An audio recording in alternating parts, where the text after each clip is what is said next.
തൊഴിലാളി സംഘാടനം എന്തിനാണ് നടത്തുന്നത് എന്നതിൽ നിന്നാണ് നമ്മളെങ്ങനെ പോകണം എന്നൊരു തീരുമാനത്തിലേക്ക് നമ്മൾ എത്തുക. കാരണം നമ്മൾ നിർവഹിക്കേണ്ടത് ഒരു വലിയ ബാധ്യതയാണ്. ഇപ്പം നമുക്കറിയാം,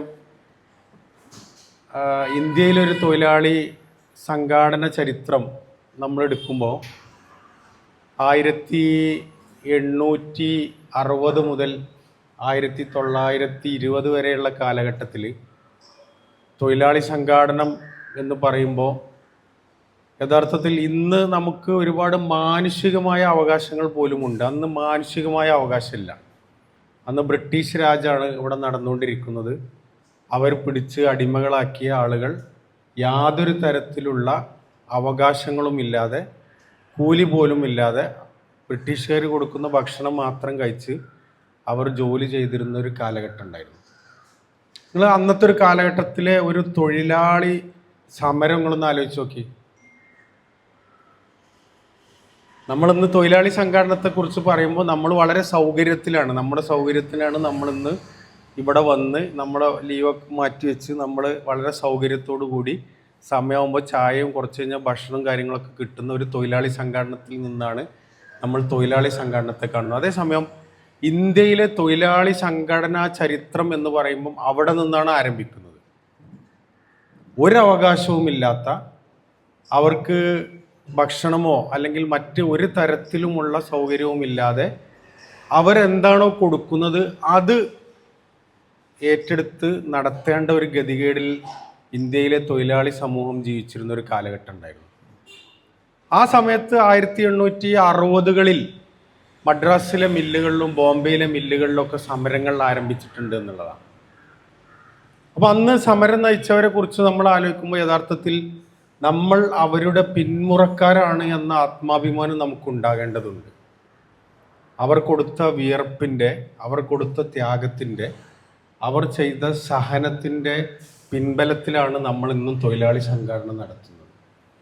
അപ്പോൾ നമ്മുടെ പ്രവർത്തനങ്ങളുടെ ഒരു ബാക്ക്ഗ്രൗണ്ട്, അതായത് നമ്മൾ പ്രവർത്തിക്കുന്നത് അവരൊക്കെ പ്രവർത്തിച്ച ഒരു പാതയിലാണ് എന്ന് അന്ന് ആലോചിച്ച് നോക്കി. എത്രമാത്രം മഹത്തരമായൊരു പ്രവർത്തനമാണ് അവർ നിർവഹിച്ചത്. അതായത് ഒരു അവകാശവും ഇല്ലാത്ത കാലത്ത് എന്തൊക്കെ സംഭവിച്ചാലും നമ്മൾ ഈ അവകാശത്തിന് വേണ്ടി പോരാടും എന്നർത്ഥത്തിൽ രക്തസാക്ഷ്യം വരിച്ച അവരുടെ പിന്മുറക്കാരാണ് നമ്മൾ എന്ന ആത്മാഭിമാനമാണ് നമ്മളെ ഈ തൊഴിലാളി സംഘടനത്തിൽ ഉറപ്പിച്ചു നിർത്തേണ്ടത്. 1912 നമ്മുടെ സ്വാതന്ത്ര്യ സമരത്തിൻ്റെ ഒരു കാലുഷ്യത്തിലേക്ക് കടക്കുന്ന സന്ദർഭത്തിൽ നമ്മുടെ സ്വാതന്ത്ര്യ സമര നേതാക്കൾ ആലോചിച്ചപ്പോൾ ഈ സ്വാതന്ത്ര്യ സമരത്തെ വിജയിപ്പിച്ചെടുക്കണമെന്നുണ്ടെങ്കിൽ ഒരു വലിയ മാൻ പവർ വേണം. അപ്പോൾ ആ മാൻ പവർ എവിടെ നിന്ന് കണ്ടെത്തും എന്ന ഒരു ചിന്ത ഉണ്ടാവുന്നു. അങ്ങനെയാണ് ലാലാ ലജ്പത് റായിയെ അന്നത്തെ ഇന്ത്യൻ നാഷണൽ കോൺഗ്രസ് തൊഴിലാളി സംഘാടനം നടത്താൻ വേണ്ടി ഏൽപ്പിക്കുന്നത്. 1912 അദ്ദേഹം തുടങ്ങി വെച്ച ആ സംവിധാനം 1920 ആയപ്പോഴേക്ക് AITUCയുടെ രൂപീകരണത്തിലേക്ക് എത്തി. അങ്ങനെ സ്വാതന്ത്ര്യം വരെയും നമ്മുടെ ഒരേ ഒരു തൊഴിലാളി സംഘടനയാണ് ഇന്ത്യയിൽ ഉണ്ടായിരുന്നത്. ആ സംഘടന AITUC ആണ്. അപ്പോൾ അന്നത്തെ AITUCയുടെ ലക്ഷ്യം എന്ന് പറയുന്നത് തന്നെ എന്താണ്? ഇന്ത്യയെ ഒരു സ്വതന്ത്ര രാഷ്ട്രമാക്കുന്നതിനു വേണ്ടി, ആ സമരത്തിൻ്റെ ശക്തി നൽകുന്നതിനു വേണ്ടി മനുഷ്യവിഭവം നൽകുക എന്ന ലക്ഷ്യത്തോടു കൂടിയാണ്. തീർച്ചയായിട്ടും അത് വിജയിച്ചു, ഒരു സംശയമില്ല. കാരണം ആ സ്വാതന്ത്ര്യം 1947 ആവുമ്പോഴേക്ക് സ്വാതന്ത്ര്യത്തിലേക്ക് നമ്മൾ എത്തിപ്പെട്ടു. അതുകൊണ്ട് തന്നെ നമുക്ക് അഭിമാനിക്കാൻ കഴിയേണ്ടതുണ്ട്. ഇന്ത്യൻ സ്വാതന്ത്ര്യ സമരം വിജയിപ്പിച്ച സ്വതന്ത്ര സമര പോരാട്ടത്തിലെ നേതാക്കൾക്കപ്പുറം അതിനേറ്റവും കൂടുതൽ രക്തം നൽകിയിട്ടുള്ളത്, അതിനേറ്റവും കൂടുതൽ വിയർപ്പ് നൽകിയിട്ടുള്ളത് തൊഴിലാളി പ്രസ്ഥാനമായ AITUC ആണ് എന്ന കാര്യത്തിൽ, അല്ലെങ്കിൽ അതിൻ്റെ പിന്തുടർച്ചയാണ് നമ്മുടെ തൊഴിലാളി സംഘടനകൾ എന്ന ബോധ്യത്തിൽ നിന്ന് നമുക്ക് പ്രവർത്തിക്കാൻ കഴിയേണ്ടതുണ്ട്. 1947 സ്വാതന്ത്ര്യം നേടുന്നതോടുകൂടി തന്നെ സ്വാഭാവികമായും സ്വാതന്ത്ര്യം നേടി. കാരണം AITUCയുടെ സംഘാടനം എന്ന് പറയുന്നത് തന്നെ തൊഴിലാളികളെ സ്വാതന്ത്ര്യ സമരത്തിന് ഉപയോഗപ്പെടുത്തുക എന്ന ഒരു ലക്ഷ്യത്തോടു കൂടിയതുകൊണ്ട് സ്വാതന്ത്ര്യം ലഭിക്കുന്നതോടു കൂടി തന്നെ പിന്നെ എന്ത് സംഭവിച്ചു? തൊഴിലാളി സംഘടനകൾ ഓരോ രാഷ്ട്രീയ പ്രസ്ഥാനങ്ങളും അവരുടേതാക്കാൻ വേണ്ടിയുള്ള ശ്രമം നടന്നു എന്നുള്ളത്.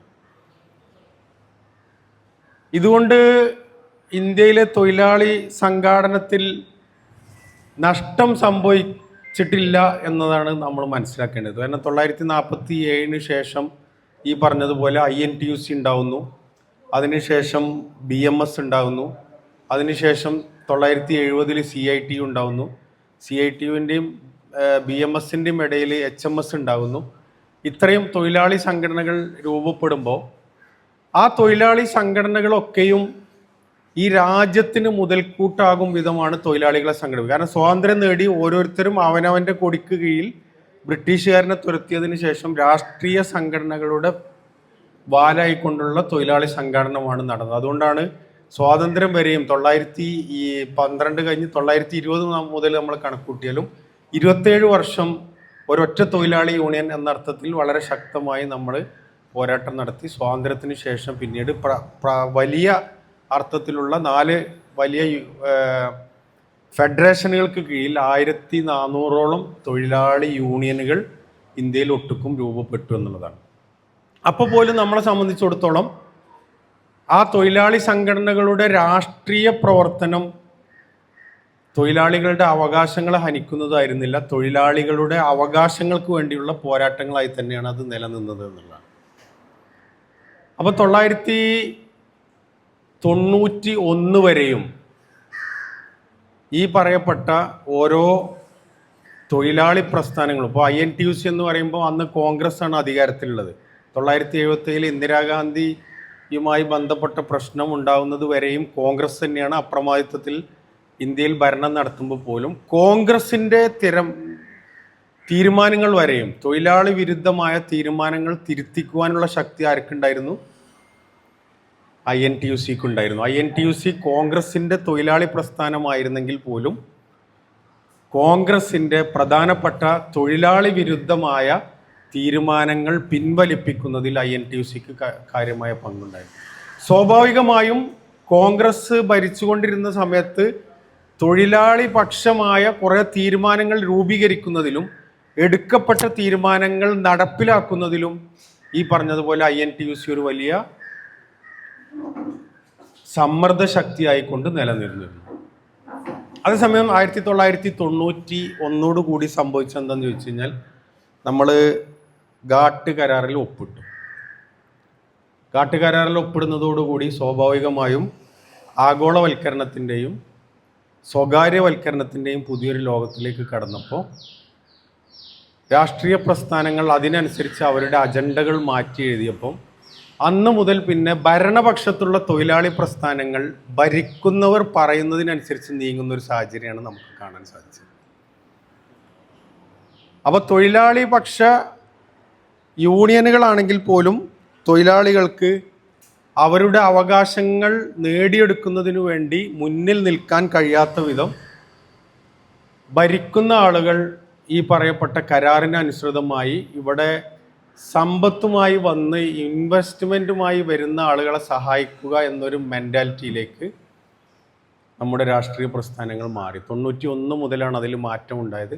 തീർച്ചയായിട്ടും നമുക്കറിയാവുന്നതുപോലെ സ്വാതന്ത്ര്യം കിട്ടി 47 മുതൽ 91 വരെയുള്ള ഇത്രയും കാലഘട്ടത്തിൽ ഇവിടുത്തെ മനുഷ്യന്മാർ പ്രാക്ടീസ് ചെയ്ത അവർ ജീവിച്ചു പോകുന്ന ഒരു സാഹചര്യത്തിൻ്റെ ഒരു സമ്മർദ്ദത്തിന് വഴങ്ങിക്കൊണ്ട് അതിൻ്റെ സ്പീഡ് കുറവായിരുന്നു. 91 ഘാട്ട് കരാർ ഒപ്പിട്ടെങ്കിൽ പോലും ഈ പറയപ്പെട്ട നിയമങ്ങൾ ഇവിടെ ഇംപ്ലിമെൻ്റ് ചെയ്തിട്ടുണ്ട്, അല്ലെങ്കിൽ ഇവിടെ നടപ്പിലാക്കുന്നതിൽ ഗവൺമെൻറ്റുകൾക്ക് സ്പീഡ് കുറവായിരുന്നു. പിന്നീട് നമുക്കറിയാവുന്നതുപോലെ വാജ്പേയി സർക്കാർ വന്നപ്പോൾ ഒരുപാട് നിയമങ്ങൾ ആ ഒരു സന്ദർഭത്തിൽ, വളരെ ചെറിയൊരു കാലഘട്ടമാണെങ്കിലും ആ സന്ദർഭത്തിൽ നിയമങ്ങൾ രൂപപ്പെടുത്തിയെടുക്കാനുള്ള ശ്രമം അവർക്ക് നടപ്പിലാക്കാൻ കഴിഞ്ഞു എന്ന് മാത്രമല്ല, അന്ന് ഇതിൻ്റെ കോർഡിനേഷൻ കമ്മിറ്റിയിൽ നിന്ന് BMS ഒഴിഞ്ഞു നിൽക്കുകയും ചെയ്തു എന്നുള്ളതാണ്. അതായത് 2006 കൂടി ഇന്ത്യയിലെ ഏറ്റവും വലിയ തൊഴിലാളി പ്രസ്ഥാനമായി BMS മാറിയിട്ടുണ്ട്. ഗോൾവാൾക്കർ പറഞ്ഞത് ഇന്ത്യ സ്വാതന്ത്ര്യം നേടിയിരിക്കുന്നു.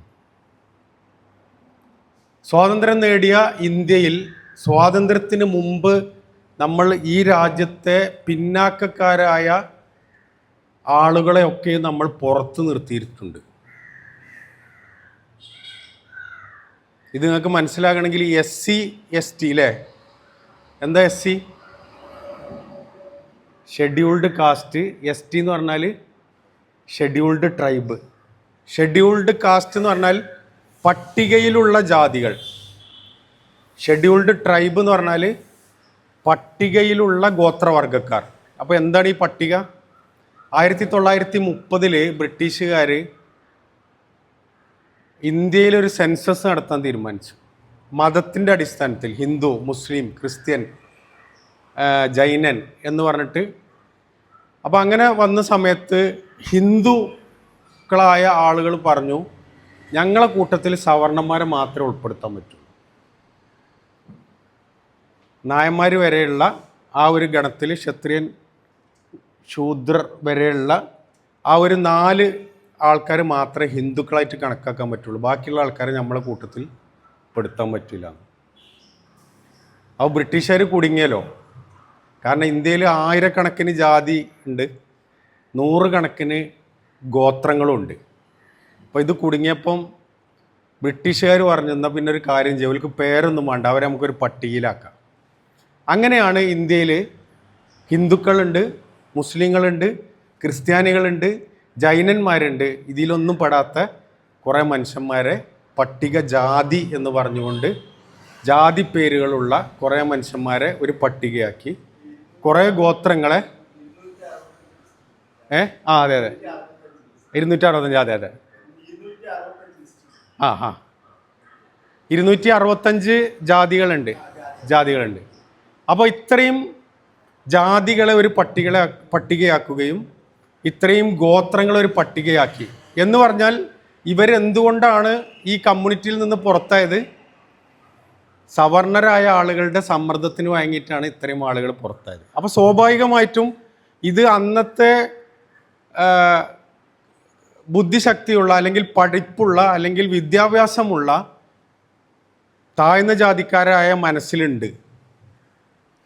കാരണം ഞങ്ങളിവർ പുറത്താക്കിയാണ്. അതുകൊണ്ടാണ് ഇന്നത്തെ ആളുകൾക്ക്, ഇന്നത്തെ പട്ടികജാതിക്കാർക്കും ഇന്നത്തെ പട്ടികവർഗക്കാർക്ക് പോലും അറിയില്ല ഇങ്ങനെ ഒരു സംഭവം ചരിത്രത്തിൽ നടന്നിട്ടുണ്ടെന്നുള്ളത്. അവരൊക്കെ ഞങ്ങളൊക്കെ ഹിന്ദു ആണെന്നും നമ്മൾ അങ്ങനെ പിന്നാക്കക്കാരായതുകൊണ്ട് നമ്മളൊരു പട്ടികയാക്കി SC എന്ന് പറഞ്ഞിട്ട് അതൊരു ക്രെഡിറ്റ് ആയിട്ടാണ് നടക്കുന്നത്. യഥാർത്ഥത്തിൽ സംഭവിച്ചത് ചരിത്രത്തിൽ ഇങ്ങനെയാണ് SCയും STയും ഉണ്ടായത്. അപ്പം ഗോൾവാൾക്കർ ഇയാളെ വിളിച്ചിട്ട് പറഞ്ഞു, ദത്തോപന്ത് ദങ്ജി എന്നാണ്. ദത്തോപന്ത് ഡങ്ജി എന്ന് എഴുതും, ദങ്ജി എന്ന് എഴുതും, ആണ് ഡങ്ജി. അപ്പോൾ ഡങ്ജിനെ വിളിച്ചിട്ട് പറഞ്ഞു, നമ്മൾ സ്വാതന്ത്ര്യം ലഭിച്ചു, റിപ്പബ്ലിക് ആകുകയാണ് വളരെ കുറഞ്ഞ ദിവസങ്ങൾക്കുള്ളിൽ. അപ്പോൾ റിപ്പബ്ലിക് ആകുമ്പം ഇന്ത്യയിലെ ബഹുഭൂരിപക്ഷം വരുന്ന മനുഷ്യന്മാരെ നമ്മളെ കൂട്ടത്തിലല്ലാതെ പുറത്താക്കിയിട്ടുണ്ട്. ചോല നമുക്ക് നമ്മളെ ജാതിയിൽ കൂട്ടാനൊന്നും പറ്റില്ല. പക്ഷെ നമുക്ക് അവരെ നമ്മളോടൊപ്പം ചേർത്ത് നിർത്തിയിട്ടില്ലെങ്കിൽ ഇവിടുത്തെ ന്യൂനപക്ഷങ്ങളായിട്ടുള്ള മുസ്ലിമും ക്രിസ്ത്യനും ജൈനനൊക്കെ നമ്മളെക്കാൾ മുന്നിട്ട് നിൽക്കുന്ന ഒരു സാഹചര്യം. അപ്പോൾ അവരെ നമുക്ക് നമ്മുടെ കൂടെയാണ് എന്ന് തീർക്കാൻ വേണ്ടി നമുക്ക് ചില പണികൾ എടുക്കണം. അപ്പോഴാണ് ദങ്ജി പറഞ്ഞത്, നമുക്കിന്നൊരു കാര്യം ചെയ്യാം, നമുക്ക് തൊഴിലാളി സംഘടനകൾ ഉണ്ടാക്കാം. കാരണം ഹിന്ദുവിലെ ജാതീയത തിരിച്ചിട്ടുള്ളത് ഓരോരുത്തരും ചെയ്യുന്ന ജോലിയുടെ അടിസ്ഥാനത്തിലാണ്. അപ്പം തൊഴിലാളി സംഘടന ഉണ്ടാക്കി കഴിഞ്ഞാൽ ഈ ജാതീയത മുന്നോട്ട് പറയാതെ തന്നെ അവരെ നമുക്ക് നമ്മുടെ ഭാഗമാക്കിയിരുത്താം. അപ്പോൾ അവരെ സംഘടിപ്പിക്കുന്നത് ആരാണ്? നമ്മളായിരിക്കും. പക്ഷേ അവരുടെ ജാതിയിൽ തന്നെ നിൽക്കുക, അവരുടെ തൊഴിലിൽ തന്നെയാണ് നിർത്തുക. അതുകൊണ്ടാണ് BMSൻ്റെ കീഴിൽ ഇന്നും വേസ്റ്റ് കോരുന്ന മനുഷ്യന്മാരെ കൊണ്ട് തന്നെ കോരിക്കുന്ന ഒരു സംവിധാനമുള്ള ഏക രാജ്യം ഇന്ത്യയാണ്.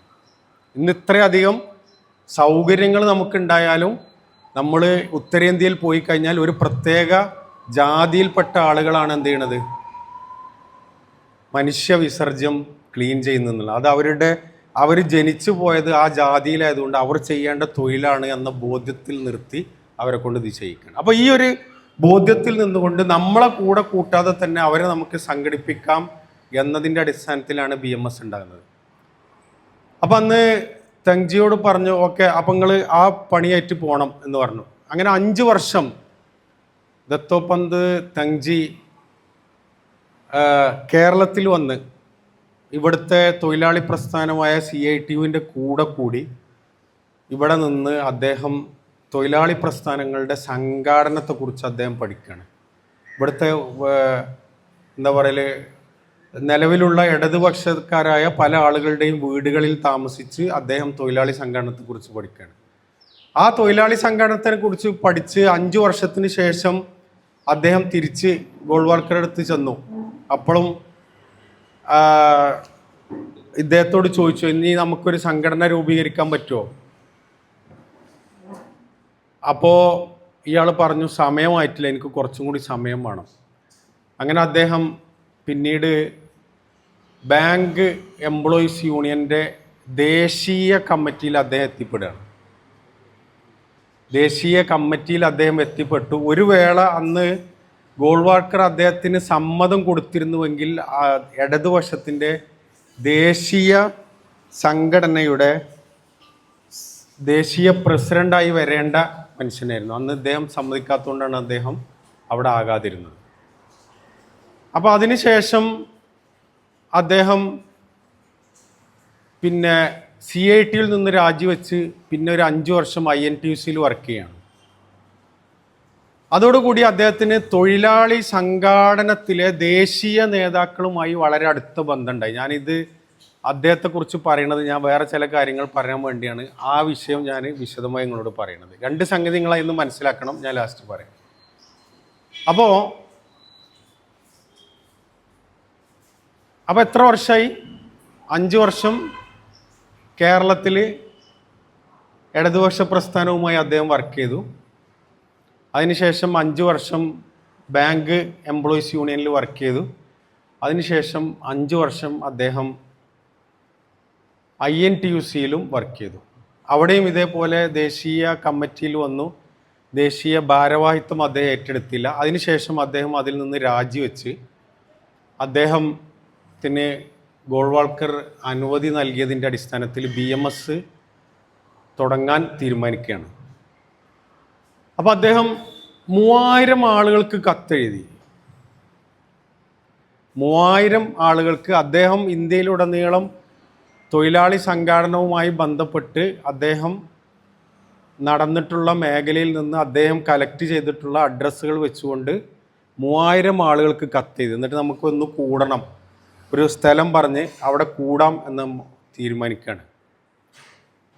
വന്നത് വിരലുണ്ടാവുന്ന ആളുകളാണ്.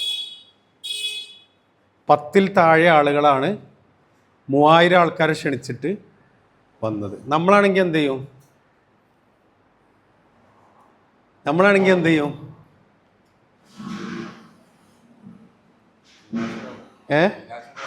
നിരാശരാകുക മാത്രമല്ല, ഈ പണി നമ്മളെ കൊണ്ട് കഴിയില്ലാന്ന് കാണും. കാരണം അദ്ദേഹം അത്രയും ഇന്ത്യയിലൊട്ടുക്കും സഞ്ചരിച്ച് അദ്ദേഹം വ്യക്തിബന്ധം ഉണ്ടാക്കിയിട്ടുള്ള ആളുകൾക്കാണ് 3000 ആൾക്കാർക്ക് കത്ത് എഴുതുന്നത്. പക്ഷെ അതിൽ നിന്ന് 10ൽ താഴെ ആൾക്കാർ, 5 ആണെന്നും 7 ആണെന്നും അഭിപ്രായമുണ്ട്. അതുകൊണ്ടാണ് ഞാനത് 10ൽ താഴെ എന്ന് പറയാൻ കാരണം. അപ്പോൾ ആ സമയത്ത് ഗോൾവാൾക്കർ അദ്ദേഹത്തെ വിളിച്ചിട്ട് ചോദിക്കുന്നുണ്ട്, ഇനി എന്താണ് ഇതിനൊരു പരിഹാരം? ഇനി നമുക്ക് സാധ്യത ഇല്ലെങ്കിൽ നിങ്ങൾ വെറുതെ നിങ്ങളെ എനർജി കളയണം. കാരണം ഇയാളുടെ ജീവിതത്തിൽ 17 വർഷം ഇതിനു വേണ്ടി അദ്ദേഹം നീക്കി വെച്ചു. 17 വർഷം ഒരാൾ പ്രവർത്തനം നടത്തിയതിൻ്റെ അടിസ്ഥാനത്തിൽ അദ്ദേഹം വിളിച്ചിട്ട് വെറും 10ൽ താഴെ ആളുകളാണ് വന്നത്. അപ്പോൾ ഗോൾവാൾക്കർ പറഞ്ഞു, നമ്മൾ ഇനി ഈ പരിപാടി നിർത്തല്ലേ. ആ സമയത്ത് ദത്തോപന്ത് തങ്ജി ഗോൾവാൾക്കറോട് പറഞ്ഞത്, എനിക്ക് നിങ്ങളൊരു 20 വർഷം തരും, ഞാൻ ഈ സംവിധാനത്തെ ഇന്ത്യയിലെ ഏറ്റവും വലിയ തൊഴിലാളി പ്രസ്ഥാനമാക്കാം.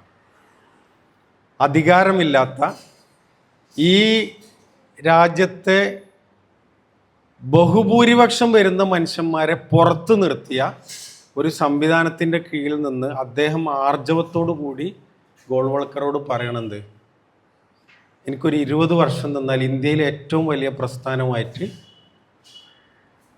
തൊഴിലാളി പ്രസ്ഥാനമാക്കി ഞാൻ BMSനെ മാറ്റിത്തരാമെന്ന്. അങ്ങനെ അദ്ദേഹം, ഗോൾവാൾക്കർ അദ്ദേഹത്തിൻ്റെ പുസ്തകത്തിൽ എഴുതിയിട്ടുണ്ട്, അന്ന് അദ്ദേഹത്തിൻ്റെ കണ്ണുകളിൽ കണ്ട ആ തീക്ഷ്ണതയിൽ നിന്ന് എനിക്ക് ഉറപ്പായിരുന്നു അദ്ദേഹത്തിന് അത് നേടിയെടുക്കാൻ കഴിയുമെന്ന്. അതുകൊണ്ട് മാത്രമാണ് അത്രയും സഹനം ഉള്ള, അല്ലെങ്കിൽ അത്രയും ഡെഡിക്കേറ്റഡ് ആയിട്ടുള്ള, ഈ സംഘടനയോട് ഇത്രയും കൂറ് പുലർത്തുന്ന ഒരു മനുഷ്യൻ്റെ 20 വർഷം കൂടി ഞാൻ ഇനിയും അതിൽ കളയണോ എന്ന് എൻ്റെ മനസ്സ് പോലും ചഞ്ചലമായ സമയത്ത് ദത്തോപന്ത് തങ്ജിയുടെ കണ്ണുകളിലെ തിളക്കത്തിൽ നിന്ന് ഈ സംഘത്തെ വിജയിപ്പിക്കാൻ അദ്ദേഹത്തിന് കഴിയും എന്ന് എനിക്ക് ബോധ്യപ്പെട്ടതിൻ്റെ അടിസ്ഥാനത്തിലാണ് ഞാൻ അന്നതിന് സമ്മതം കൊടുത്തത്. തീർച്ചയായിട്ടും നമുക്കറിയാം, ലോക ചരിത്രത്തിൽ തന്നെയും വളരെ അപൂർവ മനുഷ്യരാണ് അവർ സ്വപ്നം കണ്ട ലക്ഷ്യം അവർ ജീവിച്ചിരിക്കുന്ന കാലത്ത് തന്നെ കാണാൻ കഴിഞ്ഞ അപൂർവ മനുഷ്യരിൽ ഒരു മനുഷ്യനാണ് ദത്തോപന്ത് തങ്ജി എന്ന് പറയുന്നത്. 1996 ആയപ്പോഴേക്ക് 2 ലക്ഷത്തിലധികം മെമ്പർമാരും 2006 ആയപ്പോഴേക്ക് ഇന്ത്യയിലെ ഏറ്റവും വലിയ തൊഴിലാളി സംഘടനയുമായി BMSനെ മാറ്റാൻ കഴിഞ്ഞു എന്നുള്ളതാണ് അതിലേറ്റവും വലിയ സംഗതി. അപ്പോൾ 2 സംഗതി നമ്മൾ ഇതിൽ നിന്ന് മനസ്സിലാക്കണം. ഒന്നാമത്തേത്, ഈ തൊഴിലാളി സംഘാടനം എന്ന് പറയുന്നത് മനുഷ്യന്മാരെ ഏതൊരു സംഗതിക്ക് വേണ്ടിയാണെങ്കിൽ, ഏതൊരു ലക്ഷ്യത്തിന് വേണ്ടിയും കൊണ്ടുവരാൻ കഴിയാവുന്ന ഏറ്റവും എളുപ്പമുള്ള മാർഗമാണ് തൊഴിലാളി സംഘടന. 2, ഈ ഇപ്പോൾ നമ്മൾ നിലവിൽ കാണുന്ന തൊഴിലാളി സംഘടനകൾ അവരുടെ പാരമ്പര്യവും അവർ ഇന്നെത്തിയിരിക്കുന്ന ഈ നിലയിലെത്താനും വേണ്ടി അവരുടെ പൂർവ്വകാല നേതാക്കൾ നൽകിയിട്ടുള്ള ത്യാഗത്തിൻ്റെ വലിപ്പം നമ്മൾ മനസ്സിലാക്കേണ്ടതുണ്ട്. അവർ ചെയ്ത ത്യാഗവും നമ്മൾ ഇപ്പോൾ ഈ സംഘടന നടത്തുന്നതിന് നമ്മൾ കൊടുക്കുന്ന ത്യാഗവും നമ്മൾ കമ്പയർ ചെയ്യുമ്പോഴാണ്. കാരണം മേലുള്ള ആള് അത്ര അനീതിയുള്ള ആളൊന്നുമല്ല. പണിയെടുക്കണവന് എന്തേ ഉള്ളൂ, കൊടുക്കുള്ളൂ. പിന്നെ അത് ബാലൻസ് തെറ്റുന്ന സമയത്ത് മാത്രമേ അയാൾ ഇടപെടുള്ളൂ. കാരണം ദൈവം എല്ലാ മതത്തിൻ്റെ കീഴിലും എന്താണ്, നീതിമാനാണ്. പണിയെടുക്കണവനാണ് കൊടുക്കുക. അപ്പം നമ്മുടെ പാതയിൽ നമ്മൾ എത്രമാത്രം ഈ സംഘാടനത്തിൽ നമ്മൾ ത്യാഗം ചെയ്യുന്നുണ്ട് എന്നതിനെക്കുറിച്ച് അനാലിസിസ് ചെയ്യണം. 2, നമ്മൾ സംഘടിപ്പിക്കാൻ തീരുമാനിച്ചിട്ടുണ്ടെങ്കിൽ വിജയിപ്പിക്കാൻ കഴിയുമെന്ന കാര്യത്തിൽ യാതൊരു സംശയവുമില്ല. കാരണം ഈ ഇരിക്കുന്ന ആളുകൾ ആരും വ്യക്തിപരമായ ഒരു ആനുകൂല്യത്തിന് വേണ്ടി ഈ സംഘാടനത്തിന് ഇറങ്ങി തിരിച്ച ആളുകളല്ല നമ്മളാരും. ഒരു വലിയ ലക്ഷ്യത്തിന് വേണ്ടി തൊഴിലാളി സംഘാടനം നടത്തണം എന്ന് തീരുമാനിച്ച ആൾക്കാരാണ് നമ്മൾ. അപ്പം അങ്ങനെ ഒരു തീരുമാനമുള്ള ആളുകളെ സംബന്ധിച്ചിടത്തോളം നമ്മൾ ആ തീരുമാനത്തിൻ്റെ അടിസ്ഥാനത്തിൽ നമ്മുടെ പ്രവർത്തനം രൂപപ്പെടുത്തുകയാണെങ്കിൽ നിശ്ചയമായും ഈ പറഞ്ഞതുപോലെ കേരളത്തിലെ 1-ാം നമ്പർ തൊഴിലാളി പ്രസ്ഥാനമാക്കി ഇതിനെ മാറ്റാൻ പറ്റും. നിങ്ങളെ സംബന്ധിച്ചിടത്തോളം പറയുകയാണെങ്കിൽ പാലക്കാട് ജില്ലയിലെ 1-ാം നമ്പർ തൊഴിലാളി പ്രസ്ഥാനമാക്കി നമുക്കിതിനെ മാറ്റാൻ കഴിയും എന്ന കാര്യത്തിൽ യാതൊരു സംശയമില്ല. പക്ഷെ നമ്മൾ ഇതുവരെ എന്ത് ചെയ്തിട്ടില്ല, വിചാരിച്ചിട്ടില്ല. നമ്മൾ തൊഴിലാളി സംഘാടനം നടത്തണം എന്നർത്ഥത്തിൽ നമ്മൾ കൂടുന്നു പിരിയുന്നു എന്നതിനപ്പുറം ഒരു ദിവസം ഒരു 2 മണിക്കൂർ വേണ്ട, ഒരു 1 മണിക്കൂറെങ്കിലും ഈ തൊഴിലാളി സംഘാടനത്തെക്കുറിച്ച് ചിന്തിക്കുന്ന എത്ര ആൾക്കാരുണ്ട്? എല്ലാ ദിവസവും 1 മണിക്കൂറെങ്കിലും തൊഴിലാളി സംഘാടനത്തെക്കുറിച്ച് ചിന്തിക്കുന്ന എത്ര മനുഷ്യന്മാർ നമ്മുടെ കൂട്ടത്തിലുണ്ട്?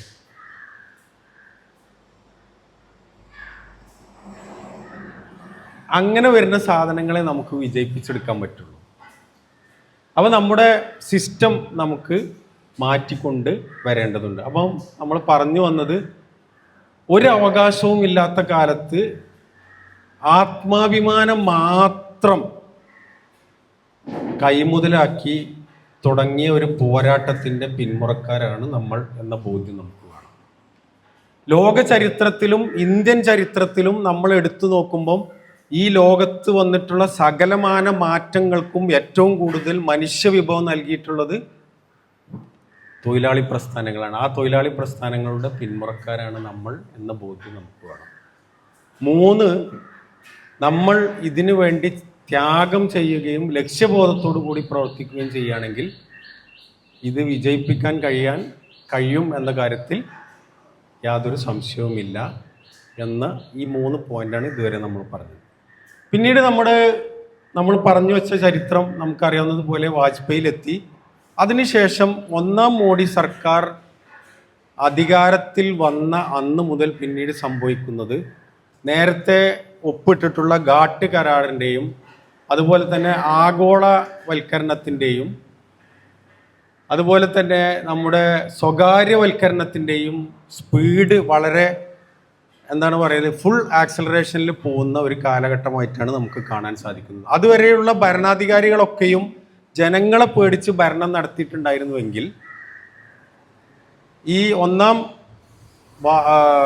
മോഡി സർക്കാരിൻ്റെ കാലഘട്ടം മുതൽ ഒരു നിലക്കും പൊതുജനങ്ങളെയോ ഇവിടുത്തെ ജനങ്ങളെയോ യാതൊരു അർത്ഥത്തിലും പരിഗണിക്കാതെ ഈ നയങ്ങൾ വളരെ സ്പീഡിൽ പോകുന്നതാണ് നമ്മൾ കണ്ടത്.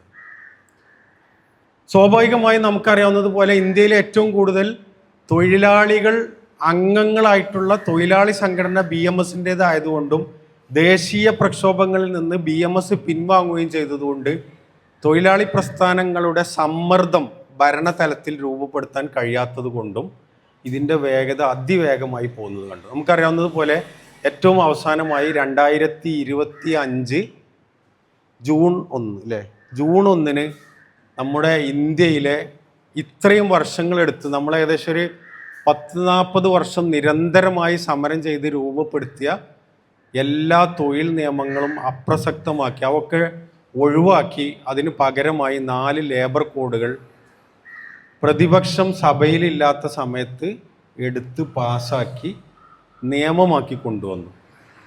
ഇപ്പോൾ ഈ കഴിഞ്ഞ ആഴ്ച 2026 മെയ് 1 അല്ലേ, അല്ല മെയ് 8 2026 മെയ് 8 അത് നിയമമായി അതിൻ്റെ ചട്ടങ്ങളടക്കം രൂപപ്പെടുത്തി മണ്ണിലേക്ക് വന്നു എന്നുള്ളതാണ്. അപ്പോൾ നമുക്ക് ലേബർ കോഡിനോട് നമുക്ക് എതിർപ്പില്ല. പക്ഷേ ഈ ലേബർ കോഡുകൾ എന്തിനു വേണ്ടി ഉണ്ടാക്കി എന്നതിൽ നിന്നാണ് നമ്മുടെ സമരങ്ങൾ അല്ലെങ്കിൽ നമ്മുടെ പ്രവർത്തന മേഖല, നമുക്ക് പ്രവർത്തിക്കാനുള്ള മേഖല ഓപ്പൺ ആകുന്നത് എന്നാണ് നമ്മൾ മനസ്സിലാക്കേണ്ടത്. നമുക്കറിയാവുന്നതുപോലെ അടിസ്ഥാനപരമായി നമ്മൾ ആഘോഷിക്കുന്ന മെയ് ദിനത്തിൽ നമ്മൾ ഉയർത്തിപ്പിടിക്കുന്ന ഏറ്റവും വലിയ മൂല്യം എന്ന് പറയുന്നത് 8 മണിക്കൂർ ജോലി, 8 മണിക്കൂർ വിശ്രമം, 8 മണിക്കൂർ വിനോദം. ഈ ഒരു അവകാശം ലോക തൊഴിലാളികൾക്ക് അനുവദിക്കപ്പെടാൻ വേണ്ടി 100 കണക്കിന് മനുഷ്യന്മാർ ഹേ മാർക്കറ്റിൽ രക്തസാക്ഷികളായതിൻ്റെ ദിവസമാണ് നമ്മൾ മെയ് 1 ആഘോഷിക്കുന്നത്. അവർ രക്തസാക്ഷികളായതിനു ശേഷം ലോകത്താകമാനമുള്ള തൊഴിലാളികൾ തെരുവിലിറങ്ങിയതിൻ്റെ ഫലമായിട്ടാണ് 8 മണിക്കൂർ തൊഴിൽ എന്ന് പറയപ്പെടുന്ന ഒരു സംവിധാനത്തിലേക്ക് വന്നത്. ഈ 8 മണിക്കൂർ തൊഴിൽ എന്ന് പറയപ്പെടുന്ന നിയമം പോലും നമ്മുടെ നാട്ടിൽ നടപ്പിലാക്കിയിട്ടുണ്ടോ എന്ന് സംശയമാണ് അല്ലേ. ആ നിയമം നിലനിൽക്കെ തന്നെ 8 മണിക്കൂറിലല്ല പലരും തൊഴിൽ ചെയ്തുകൊണ്ടിരിക്കുന്നത്. അവിടെ നിന്ന് 12 മണിക്കൂർ ആകാം എന്നതിലേക്കാണ് പുതിയ ലേബർ കോഡ് വന്നത്. അപ്പം സ്വാഭാവികമായും ഈ പറഞ്ഞതുപോലെ 8 മണിക്കൂറിൽ നിന്ന് 12 മണിക്കൂർ വരെ ഒരാളെ തൊഴിലെടുപ്പിച്ചാലും നിയമപരമായി തടസ്സമില്ലാത്ത വിധത്തിൽ ഈ സംവിധാനങ്ങൾ രൂപപ്പെടുത്തി. പക്ഷേ മൊത്തത്തിൽ ഈ ലേബർ കോഡുകളുടെ ഹെഡിങ് നമ്മൾ വായിക്കുമ്പോൾ വളരെ സുന്ദരമാണ്. ഒന്ന് ലേബർ വേജ് ആക്ട്, നമ്മുടെ തൊഴിൽ വേതനവുമായി ബന്ധപ്പെട്ട ആക്ട്, സോഷ്യൽ സെക്യൂരിറ്റി ആക്ട്, ഈ തൊഴിലാളികൾക്ക് നൽകേണ്ട അവകാശങ്ങളെക്കുറിച്ചുള്ള ആക്ട്. മൂന്നാമത്തത് ഫാക്ടറി തൊഴിൽ തർക്കങ്ങളുമായി ബന്ധപ്പെട്ട ഫാക്ടറികളിലെ തൊഴിൽ തർക്കങ്ങളുമായി ബന്ധപ്പെട്ട ആക്ട്. പിന്നൊന്ന് ഇവരുടെ എന്താണ് പറയൽ മറ്റ് ബെനിഫിറ്റുകൾ എന്ന് പറഞ്ഞാൽ പെൻഷൻ ആകുന്നതിന് ശേഷമുള്ള ബെനിഫിറ്റുകളെ കുറിച്ചും പറയുന്ന കോഡ്. ഇങ്ങനെ 4 കോഡുകളായിട്ട് അതിനെ തിരിച്ചു. പക്ഷേ ഇതിലെ ഓരോന്നിലേക്കും നമ്മൾ പോകുമ്പം ഇതൊക്കെയും മുതലാളിമാർക്ക് വേണ്ടിയുള്ള നിയമമാണ് എന്ന് പ്രത്യക്ഷത്തിൽ തന്നെ നമുക്ക് മനസ്സിലാക്കാൻ സാധിക്കും. ഒരു ഉദാഹരണത്തിന് എടുത്താൽ മിനിമം വേജ്, നേരത്തെ മിനിമം വേജ് ഓരോ സംസ്ഥാനത്തിൻ്റെയും അവസ്ഥ വെച്ചുകൊണ്ട് നമ്മുടെ തൊഴിലാളികൾക്ക് കൊടുക്കേണ്ട മിനിമം വേതനം എന്ന് പറയുന്നത് ഓരോ സംസ്ഥാനങ്ങളുമാണ് തീരുമാനിച്ചിരുന്നത്. ഇപ്പോൾ പുതിയ നിയമപ്രകാരം floor wage, national floor wage എന്ന് പറയപ്പെടുന്ന പുതിയൊരു നാമകരണം ചെയ്യപ്പെട്ടു. നാഷണൽ ഫ്ലോർ വേജ് എന്ന് പറഞ്ഞാൽ അടിസ്ഥാന വേതനം, ദേശീയ അടിസ്ഥാന വേതനം എന്ന് പറയപ്പെടുന്നൊരു സാധനം. അപ്പോൾ ഇതിൻ്റെ ഒരു ഫാക്ടർ എന്ന് പറയുന്നത്, ഇത് തീരുമാനിക്കുന്നത് തൊഴിലാളികളുടെ ജീവിത സാഹചര്യം മാത്രമല്ല, മുതലാളിമാരുടെ ഇൻവെസ്റ്റ്മെൻറ്റിനനുസരിച്ച് അവർക്ക് റിട്ടേൺ കിട്ടുന്നുള്ളോ എന്നും കൂടി പരിഹരിച്ചുകൊണ്ട് ഇന്ത്യയിലെ ആകമാനമുള്ള നാഷണൽ ഡാറ്റ വെച്ചുകൊണ്ട് ഉണ്ടാക്കുന്ന ഒരു സാധനമാണ്. അപ്പോൾ നമുക്കറിയാം, കേരളത്തിലെ മിനിമം വേതനം നേരത്തെ എത്രയായിരുന്നു? 350 അല്ലേ? 350 പിന്നെ അത് ഓരോ സ്റ്റേറ്റിനും അനുസരിച്ച് വ്യത്യാസമുണ്ട്. അതേസമയം ഇപ്പോൾ നാഷണൽ ഫ്ലോർ വേജ് ഇപ്പം ഇന്ത്യയിൽ ഏറ്റവും പുതിയ ഇതനുസരിച്ച് 173 റുപ്യാണ്. അപ്പോൾ ഈ നാഷണൽ ഫ്ലോർ വേജ് വന്നാൽ ചിലപ്പം ബംഗാൾ പോലെ അല്ലെങ്കിൽ വളരെ പിന്നാക്കം നിൽക്കുന്ന, ഇന്ത്യയിലെ ഏറ്റവും സാമ്പത്തികമായി ഇത് കൊടുക്കാത്ത സംസ്ഥാനങ്ങൾ വെച്ച് നോക്കുമ്പോൾ ഫ്ലോർ വേജ് വലിയൊരു സംഭവമായിട്ട് തോന്നാമെങ്കിലും ഇന്ത്യ ഒട്ടാകെ എടുക്കുമ്പോൾ, ഇപ്പോൾ ദക്ഷിണേന്ത്യൻ മുതൽ മഹാരാഷ്ട്ര, പിന്നെ UP, ഗുജറാത്ത്, ഡൽഹി, പിന്നെ പഞ്ചാബ് പോലത്തെ പിന്നെ സംസ്ഥാനങ്ങളൊക്കെ എടുക്കുമ്പോൾ ഇതിനേക്കാൾ എത്രയോ ഹൈ ആണ് ഇപ്പോൾ തന്നെ മിനിമം വേതനം ഉള്ളത്. അപ്പോൾ ഇതിൻ്റെ പ്രശ്നം എന്താണെന്ന് ചോദിച്ചു കഴിഞ്ഞാൽ, ഈ 176 റുപ്യ ഒരാൾക്ക് കൊടുക്കുന്നുണ്ടെങ്കിൽ അയാൾക്ക് വേറൊരു മിനിമം വേതനം ക്ലെയിം ചെയ്യാൻ പറ്റില്ല.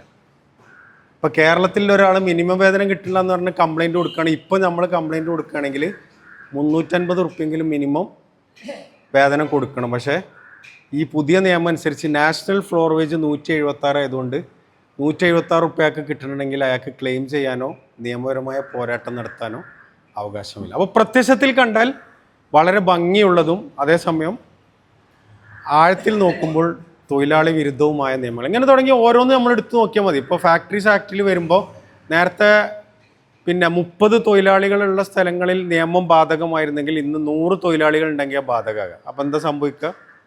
ഇപ്പം നിലവിലുള്ള ഒരുപാട് സ്ഥാപനങ്ങൾ ഈ നിയമത്തിൽ നിന്ന് ഒഴിവാകുമെന്ന് പറഞ്ഞാൽ സാധാരണ മനുഷ്യന്മാർക്ക് കഴിയില്ല. അതേപോലെ തന്നെ യൂണിയനുകൾ ഉണ്ടാക്കണമെങ്കിൽ 30% തൊഴിലാളികളുടെ പിന്തുണ ഉണ്ടെങ്കിലാണ് എന്ത് സംഭവിക്കുക? ഒരു യൂണിയൻ ഉണ്ടാക്കാൻ പറ്റുള്ളൂ. അതേസമയം 50%-ലധികം മെമ്പർമാരുടെ പിന്തുണയുള്ള യൂണിയന് മാത്രം എന്ത് ചെയ്യാൻ പറ്റുള്ളൂ? ഡിമാൻഡ് ചെയ്യാൻ പറ്റുള്ളൂ എന്നുള്ളതാണ്. എന്ന് വെച്ചാൽ ഒരു തൊഴിലിടത്തിൽ ഒരു തൊഴിലാളി യൂണിയനെ പാടുള്ളൂ എന്നാണ് പറയുന്നത്. അപ്പം എന്താ സംഭവിക്കാന്ന് ചോദിച്ചു കഴിഞ്ഞാൽ, ആ തൊഴിലാളി യൂണിയനുമായി ചങ്ങാത്തം കൂടിയാൽ പിന്നെ അവിടെ തൊഴിലാളി വിരുദ്ധമായ ഓരോ സംഗതികളും നടപ്പിലാക്കാൻ കഴിയുമെന്നുള്ളതാണ്. ഇതെല്ലാം തൊഴിലാളി അവിടെ മാത്രമല്ല കേട്ടോ. അപ്പോൾ നമ്മൾ മത്സ്യഗ്രാമങ്ങളിലേക്ക് പോകുമ്പം, തീരദേശത്തേക്ക് വരുമ്പം, നേരത്തെ മത്സ്യഗ്രാമങ്ങളിൽ ഒരുപാട് യൂണിയനുകൾ രജിസ്റ്റർ ചെയ്യാനുള്ള അവകാശം ഉണ്ടായിരുന്നു. നിങ്ങൾ ഇപ്പോൾ ഒരു മത്സ്യഗ്രാമത്തിൽ ഒരു യൂണിയനെ രജിസ്റ്റർ ചെയ്യാൻ പാടുള്ളൂ. ഇങ്ങനെ തുടങ്ങി തൊഴിലാളികളെ ഷണ്ഡീകരിക്കുകയും ഇവർക്ക് അനുസൃതമായി മാറ്റുകയും ചെയ്യുന്ന ഒരു പ്രോസസ്സിലേക്ക് പോയിക്കൊണ്ടിരിക്കുകയാണ്. അപ്പോൾ സ്വാഭാവികമായിട്ടും നമ്മളെ സംബന്ധിച്ചിടത്തോളം വലിയൊരു ഉത്തരവാദിത്വം നമുക്കുണ്ട് എന്ന ബോധ്യത്തിൽ നിന്നാണ് നമ്മുടെ പ്രവർത്തനങ്ങൾ ആരംഭിക്കേണ്ടത്. ഇത് മാത്രമല്ല കേട്ടോ, ഇത് നമ്മളിങ്ങനെ വിശകലനം ചെയ്തു വരികയാണെങ്കിൽ തൊഴിലാളി ലേബർ കോഡുകൾ, ഇപ്പോൾ ഹയർ ആൻഡ് ഫയർ മോട്ടീവ് എന്ന് പറഞ്ഞാൽ 1977 ഇന്ദിരാഗാന്ധിയുടെ അവസാന സർക്കാരിൽ രൂപപ്പെടുത്തിയിട്ടുള്ള കോൺട്രാക്റ്റ് ലേബർ വിരുദ്ധമായ കുറേ നിയമങ്ങൾ അന്ന് ഉണ്ടാക്കിയിട്ടുണ്ട്. എന്ന് പറഞ്ഞാൽ തൊഴിൽ സുരക്ഷ ഉണ്ടാകാൻ വേണ്ടിയിട്ട് ഉണ്ടാക്കിയ സാധനങ്ങളാണ്. അതിലാരും ടച്ച് ചെയ്തിരുന്നില്ല. അപ്പോൾ ഈ പുതിയ നിയമപ്രകാരം ഒരു തൊഴിലാളിയെ എപ്പോൾ വേണമെങ്കിലും ഒരാൾക്ക് പിരിച്ചുവിടാം, ഒന്നും പറയേണ്ടതില്ല. അതേസമയം ഒരു തൊഴിലാളി സമരം ചെയ്യണമെന്നുണ്ടെങ്കിൽ എന്ത് വേണം? 15 ദിവസം മുമ്പ് അനുമതി വാങ്ങി, അനുമതി കിട്ടിയാൽ മാത്രമേ സമരം ചെയ്യാൻ പറ്റുള്ളൂ.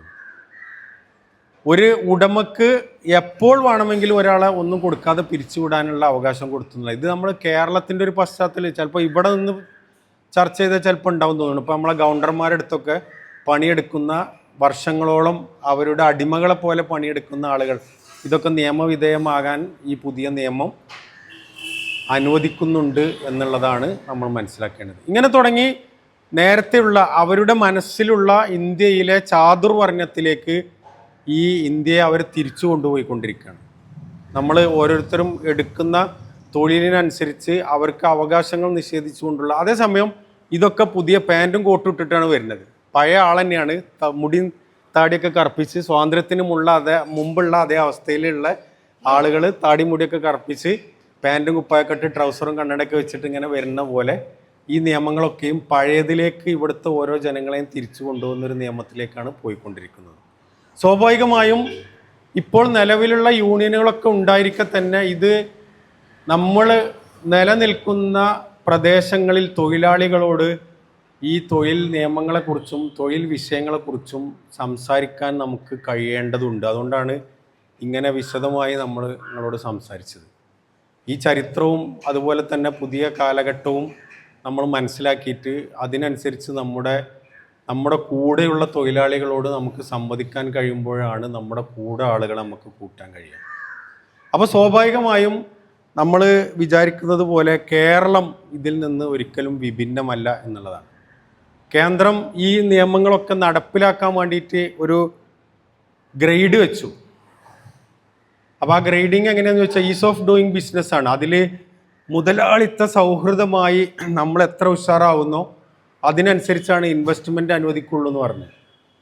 അപ്പോൾ ആദ്യത്തെ പിണറായി സർക്കാർ കഴിഞ്ഞ ശേഷം ആ പിണറായി സർക്കാർ അടുത്ത ഇലക്ഷന് മത്സരിക്കുമ്പം ഇടതുപക്ഷത്തിൻ്റെ പ്രകടന പത്രികയിലുള്ള ഒരു വാഗ്ദാനമാണെന്ത്, കേരളത്തെ ഈസ് ഓഫ് ഡൂയിങ് ബിസിനസ്സിൽ 1ാം നമ്പറാക്കും. അപ്പോൾ ഈസ് ഓഫ് ഡൂയിങ് ബിസിനസ്സിൽ 1ാം നമ്പറാക്കുക എന്ന് പറഞ്ഞു കഴിഞ്ഞാൽ പൈസ മാത്രമല്ല വരിക, പൈസ ഇൻവെസ്റ്റ് ചെയ്യണോന് സൗകര്യം ചെയ്തു കൊടുക്കുന്ന, അതിന് നമുക്ക് പ്രശ്നമൊന്നുമില്ല. പക്ഷേ ഈ സൗകര്യം ചെയ്തു കൊടുക്കുന്നത് തൊഴിലാളിയുടെ അവകാശത്തിൽ കൈവച്ചുകൊണ്ടാകരുത് എന്നുള്ളതാണ് നമ്മുടെ വിഷയം.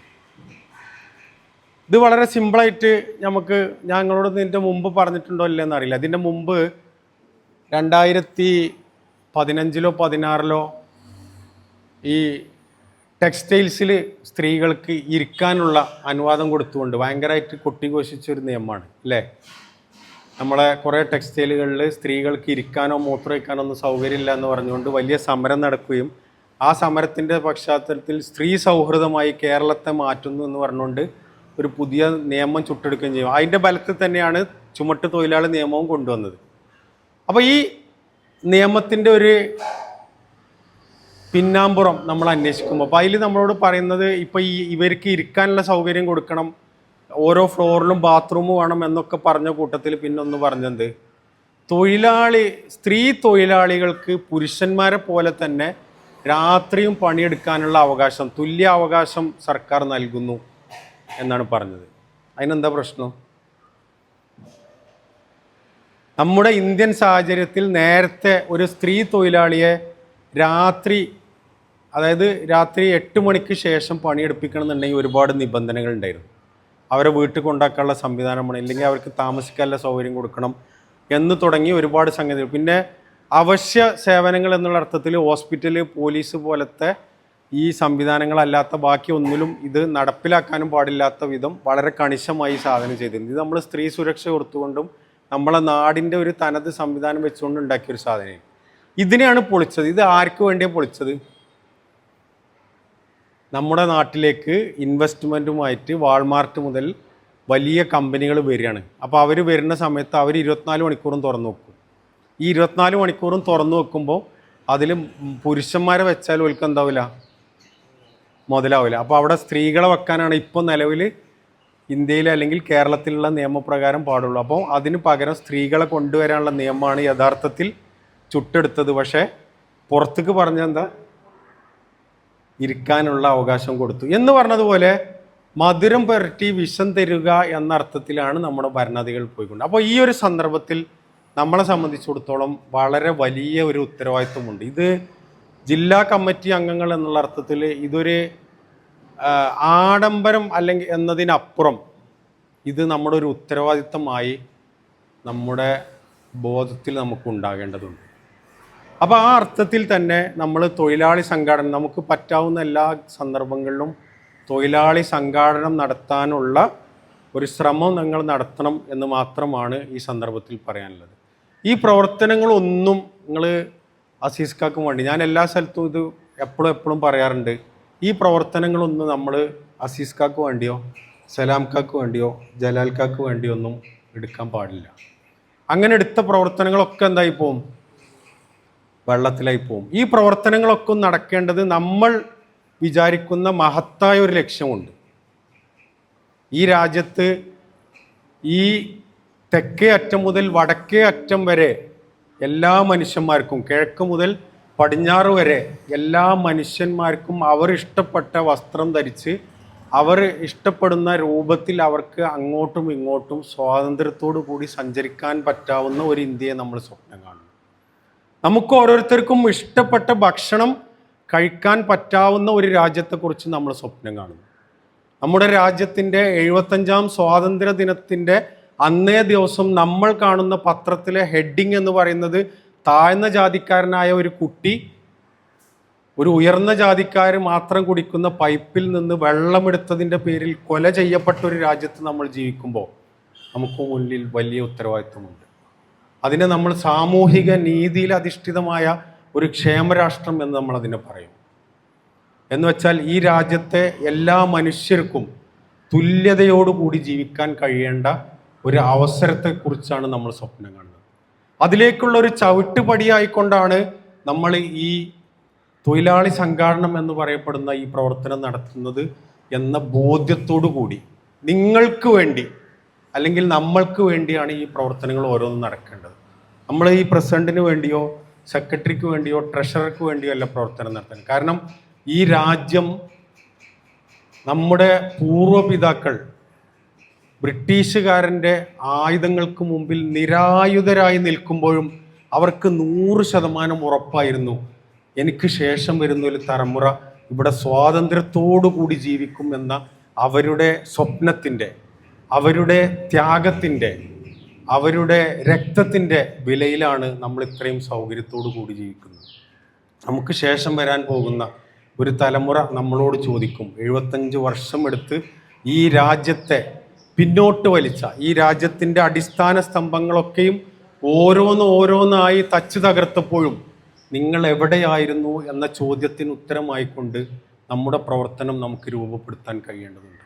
ഈ രാജ്യത്തെ ഓരോ 10 മിനിറ്റിലും തൊഴിലിടങ്ങളിൽ മരിച്ചുകൊണ്ടിരിക്കുന്ന തൊഴിലാളികൾക്ക് വേണ്ടി നാം എന്ത് ചെയ്തു എന്നതിൻ്റെ ഉത്തരമായിക്കൊണ്ട് നമുക്ക് പ്രവർത്തിക്കാൻ കഴിയേണ്ടതുണ്ട്. ഈ അടുത്ത് ഞാൻ കണ്ടത്, ഇന്ത്യയിലെ ഓരോ വർഷവും 2 കോടി കുഞ്ഞുങ്ങളെ സ്വന്തം അച്ഛനമ്മമാർക്ക് പോറ്റാൻ കഴിയാത്തത് കൊണ്ട് 700 രൂപ മുതൽ 5000 രൂപക്ക് വിൽക്കുന്ന ഈ ഒരു രാജ്യത്ത് നാം ജീവിച്ചപ്പോൾ ഇവർക്ക് വേണ്ടി നമുക്ക് എന്ത് ചെയ്യാൻ കഴിഞ്ഞു എന്ന ഒരു ബോധത്തിൽ നിന്ന്, ഒരു ഉൾവിളിയിൽ നിന്ന് ഈ പ്രവർത്തനം നമുക്ക് നേടാൻ കഴിയേണ്ടതുണ്ട്.